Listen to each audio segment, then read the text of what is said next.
हवाई जहाज से रिलेटेड सारा चीज वही बना। अभी बेटर टाइम है, कोई सुपर जहाज बन रहा है, उसके पास इसकी टेक्नोलॉजी है। अभी भारत सरकार को उससे बात करके लाइसेंस लेके टेक्नोलॉजी ट्रांसफर करके यही बना ले। राफेल जहाज वगैरह का जो इंडिया में बनना होगा बनाएगा। इसमें किसी का जॉब लग जाए तो सैलरी बहुत मिलता है। बहुत बड़ी कंपनी हो, महारत्न, नवरत्न और मिनी रत्न, इन सब के पास पैसा की कमी है। शेल अब कावेरी इंजन बना रही। इंडिया में सबसे ज्यादा कंजम्पशन है अगर किसी जहाज का। देखिए, सरकारी में एक यही चीज है जो बहुत अच्छी है। सरकारी में एक यही चीज है जो बहुत ही अच्छी है। पीएसयू का मतलब होता है पब्लिक सेक्टर अंडरटेक। इसमें किसी का जॉब लग जाए तो सैलरी लाख रुपए वाला भी कहता है मेरी सैलरी लाख रुपए, इससे सैलरी बहुत मिलता है। PS public sector undertaking. ऐसा ये कंपनी कौन होती है? ये सरकार के अंडर में कंपनी होती है, लिस्टेड होती है। इसमें होती है लिस्टेड होती है, यानी शेयर मार्केट में लिस्टेड हो जाती है तो इसमें कुछ हिस्सेदारी आम पब्लिक के पास भी चली जाती है। जब भी आप कोई चीज शेयर मार्केट में लिस्टेड करते हैं तो कंप्लीट हिस्सेदारी आपकी नहीं रह जाती है, कुछ शेयर पब्लिक में भी चली जाती है। तो पब्लिक सेक्टर अंडरटेक ये बहुत बड़ी कंपनी होती है भारत में। पीएसयू वगैरह होती है भारत में, कई बड़ी बड़ी कंपनी होती है। इसको कई अलग अलग कैटेगरी में डालेंगे। पीएसयू की कंपनी जब भारत सरकार की बड़ी हिस्सेदारी होती है, यह कंपनी देश के डेवलपमेंट और जितने भी इंप्रूवमेंट इंफ्रास्ट्रक्चर उस सब में काम करती है। ये पीएसयू वगैरह का यहाँ पे। अब इनमें देखते हैं हम लोग, अलग अलग लेवल होता है। महारत्न, नवरत्न और मिनी रत्न। महारत्न सबसे बड़े होते हैं। तो अगर भारत में महारत्न कंपनी बनना है तो भारत में कंपनी को अनुमति के बिना 5,000 करोड़ तक का किसी विदेशी प्रोजेक्ट में उसको क्या करना पड़ेगा? निवेश करना। महारत्न कंपनी के लिए अब हम एक एक करके समझते हैं। पीएसयू में कितनी कैटेगरी होगी? 3। सबसे बड़ी कैटेगरी महारत्न, नवरत्न और मिनी रत्न। महारत्न, नवरत्न और मिनी रत्न। सबसे बड़ी कौन सी होगी? महारत्न। अब कौन सी कंपनी को महारत्न बनना है? वो सरकारी कंपनी होता है, वो लिस्टेड होता है तो उसका कुछ शेयर प्राइवेट के पास में भी होता है। उसमें क्या क्या चीजें होना पड़ता है देखिएगा कि वो कंपनी पहले से नवरत्न होना चाहिए। तो भैया पहले आप मिनी रत्न होंगे, थोड़ा और कमाएंगे तो नवरत्न बनेंगे, और रत्न कमाएंगे तो महारत्न बने। ये तो नॉर्मल सी बात है कि ग्रेजुएशन वही करेगा जो कम से कम मैट्रिक पास हुआ हो। ये तो सबको पता है। आप ये कंपनी कितनी बड़ी होती है इसको ध्यान से समझिएगा।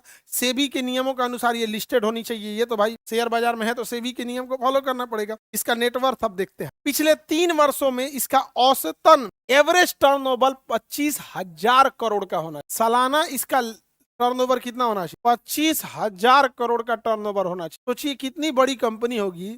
सिक्किम राज्य का, पूरे राज्य का बजट है 1 साल का 11,000 का। पूरे राज्य का बजट है। उस राज्य में चपरासी से लेके मुख्यमंत्री से लेके राज्यपाल सबको सैलरी लेके कितने में देना? 11,000। बिहार का शिक्षा बजट है 45,000 करोड़, जो अब बढ़ के ज्यादा हो जाएगा, 55 या 60,000 करोड़ हो जाएगा। समझा क्या? बढ़ जाएगा, इधर नया वैकेंसी वगैरह ये सब निकल। तो टर्नओवर कितना होना चाहिए? 25,000 करोड़ का होना चाहिए। और उस कंपनी की अपनी खुद की वैल्यू कितनी होनी चाहिए? 15,000। अब प्रॉफिट कितना होना चाहिए? 5,000 करोड़। तो देखिए टर्नओवर और प्रॉफिट में अंतर हो। जैसे आप कोई चीज बेचते हैं तो सारा का सारा प्रॉफिट नहीं होता है, सारा का सारा चीज टर्नओवर हो। जैसे कोई पानी पूरी वाला है, दिन भर में 1500 का पानी पूरी का टर्नओवर प्रति दिन का कितना है? 1500। लेकिन वो 1500 रुपया घर नहीं ले जाता, कम से कम 500-700 का उसका अपना मटेरियल मिला होगा, नहीं मिला होगा। तो टर्नओवर में प्रॉफिट अलग। तो टर्नओवर कितना का होना चाहिए? 25,000 करोड़ टर्नओवर। और प्रॉफिट 5,000 करोड़। कंपनी के व्यापार क्षेत्र में अंतर्राष्ट्रीय बाजार में महत्वपूर्ण उपस्थिति होनी चाहिए। तो भैया 5,000 करोड़ का प्रॉफिट, 25,000 करोड़ का टर्नओवर है तो इंटरनेशनल व्यापार नहीं होगा, बहुत होगा। तो ऐसी कंपनियों क्या कहेंगे? महारत्न कंपनी। अब कल्पना की बड़ी ये कंपनी। अब महारत्न कंपनियों का कुछ लिस्ट है। जैसे भारत हैवी इलेक्ट्रिक लिमिटेड, ये बहुत बड़े साइज का ट्रांसफार्मर बनाएगा, बड़े साइज का रेलवे इंजन बनाता है, बहुत बड़े बड़े साइज का हैवी इक्विपमेंट बनाता है इलेक्ट्रिक वगैरह का। तो हो गया Bharat heavy electric. Bharat petroleum, अब देखते हैं जितना पेट्रोलियम वगैरह है कौन बना रहा है? भारत पेट्रोलियम वगैरह। एक हिंदुस्तान पेट्रोलियम, एक तो भारत पेट्रोलियम है। Coal India Limited, Gas Authority of India Limited, इसे गेल कहेंगे, Gas Authority of India Limited. Hindustan Petroleum, Hindustan Petroleum. Indian Oil Corporation, National Thermal Power Corporation, NTPC, बिजली घर। इन सब के पास पैसा की कमी है। बिजली आप कहाँ से खरीदिएगा? एनटीपीसी से। तेल कहाँ से खरीदिएगा? पेट्रोल डीजल या तो इंडियन ऑयल कॉर्पोरेशन से, या तो भारत पेट्रोलियम से, या तो हिंदुस्तान पेट्रोलियम से। यही 3 तो है सब। आपको हर चीज को पेट्रोलियम चाहिए, हवाई जहाज से लेके मोटरसाइकिल, ट्रेन, ट्रक, सब चीज को पेट्रोलियम चाहिए कि नहीं? और उस पेट्रोलियम से प्रोडक्ट बनते हैं। उसी पेट्रोलियम प्रोडक्ट से आपको प्लास्टिक के सारे सामान बनेंगे। प्लास्टिक का जितना सामान बनेगा सब किससे बनेगा? पेट्रोलियम के बस्ट कचड़े से। उसी से पेलेट्स होते हैं, दाने जैसा होता है। उसी को गर्म करके गला के जिस सांचा में आप बनाना चाहते हैं वो सांचा बन सकते। इनके पास पैसे की कोई कमी है? एनटीपीसी बिजली घर, करोड़ों यूनिट बिजली है, उसको सबको बिजली लेना है। Oil and natural gas corporation, power finance, power grid, steel authority of India limited, ये स्टील वगैरह बनाते हैं। Rural electric, Indian oil, Hindustan aeronautics limited, HAL, ये हो गया एचएएल।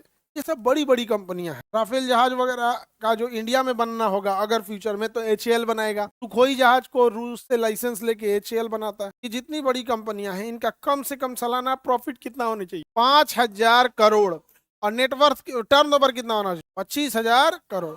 नेटवर्थ एंड प्रॉफिट, दो चीज याद रखिएगा। वर्थ, वेल्थ को ध्यान रखने की जरूरत नहीं है, वैल्यूएशन याद रखने की, याद रहेगा। बड़ी बड़ी कंपनी है। नवरत्न कंपनी, कौन सी कंपनी? नवरत्न कंपनी। नवरत्न का दर्जा 1997 में 9 सरकारी कंपनी, सार्वजनिक बना सरकारी कंपनी को दिया गया था। वर्तमान में इनकी संख्या 9 से बढ़कर कितनी हो गई है? 26। जब दिया गया था तो 9। ये महारत्न से थोड़ी सी क्या रहती है? नीचे रहती। महारत्न से क्या रहेगी? नीचे रहेगी। नवरत्न कंपनियों का क्या मापदंड है उसमें हम लोग समझते हैं।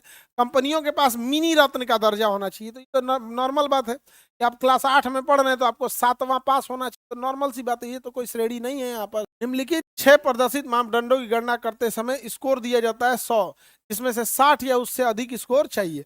मतलब ये मापदंड होना चाहिए, इसमें से 60% मापदंड आपका पूरा होगा तो आपको क्या मिलेगा? नवरत्न मिलेगा। क्या मिलेगा? नेटवर्थ, प्रॉफिटेबिलिटी, प्रति व्यक्ति शेयर, ये अलग अलग लेवल के इसके मापदंड। अब ये नवरत्न कुछ कंपनियां हैं। Bharat electric limited, EVM machine कौन बना रहा है? भारत इलेक्ट्रिक हो जाएगा यहाँ पे। कंटेनर कॉर्पोरेशन, जितने पानी वाले जहाजों से कंटेनर होता है उसका इंजीनियरिंग वाला हो गया, अपना कंस्ट्रक्शन का चीज हो। नेशनल एल्यूमिनियम कंपनी, ये नवरत्न हो। अब नवरत्न की संख्या कितनी हो गई है वर्तमान में? 26। याद रखना बहुत मुश्किल है। अभी 26 का नाम याद रख के कोई फायदा नहीं, नाम याद है किसका। उसके बाद क्या आ जाता है? मिनी रत्न। मिनी रत्न सबसे छोटी लेवल की कंपनी हो जाएगा। इसमें भी 2 श्रेणी बनेंगे, श्रेणी 1 और श्रेणी 2। श्रेणी 1 में कितने रुपए का उसको लाभ होना चाहिए? 30 करोड़। कितने होना चाहिए? 30 करोड़। इसका उतना नहीं है यहाँ पर, 30 करोड़। इसकी संख्या 49 है, इसकी संख्या कितनी है? 10। क्या? ये तो एकदम छोटे लेवल का। मेन तो आपका कौन सा? महारत। कितना करोड़ का टर्नओवर? 25,000 करोड़। एचएएल अब कावेरी इंजन बना रही है। हिंदुस्तान एरोनॉटिक्स लिमिटेड जो है ना, एचएएल, हवाई जहाज से रिलेटेड सारा चीज वही बनाता। अभी बेटर टाइम है एचएएल के लिए। रूस अभी संकट में जा रहा है। रूस से टेक्नोलॉजी लेके उससे विमान को बनाना ज्यादा प्रॉफिटेबल। अभी कोई सुपर जहाज बन रहा है, बट वो छोटे लेवल का है, 100 पैसेंजर को ले जाना। इंडिया में सबसे ज्यादा कंजम्पशन है अगर किसी जहाज का डोमेस्टिक फ्लाइट के लिए, तो वो 200 पैसेंजर वाला है। और रूस के पास इसकी टेक्नोलॉजी है। अभी वो क्राइसिस में बीत रहा है। अभी भारत सरकार को उससे बात करके लाइसेंस लेके टेक्नोलॉजी ट्रांसफर करके यहीं बना लेना। इससे रोजगार भी मिलेगा, भारत के लोग के पास टेक्नोलॉजी भी आएगी। अभी टेक्नोलॉजी के मामले में बहुत पीछे है।